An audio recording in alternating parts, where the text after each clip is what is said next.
Hi friends, this is about snowflake and snowman sorting. So here's a bunch of snowflakes and here's a snowman.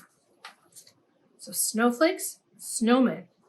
Cut out on these lines or have an adult help you cut on the lines and you're going to make a pile of snowflakes and snowmen. So there's 2 pages of this. You can decide which one you want to use, but if you notice, the snowflakes are all different. You can count them if they have how many sides? 1, 2, 3, 4, 5, 6. Great. And some might have a little bit smaller indentation of them, and some might not have smaller indentation of them. And just sort them out between snowflakes and snowmen and have fun with it. What other games can you use it for? Can you turn them over and try to make a memory game out of it?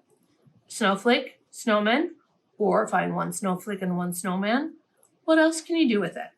Have lots of fun with it. Bye, friends.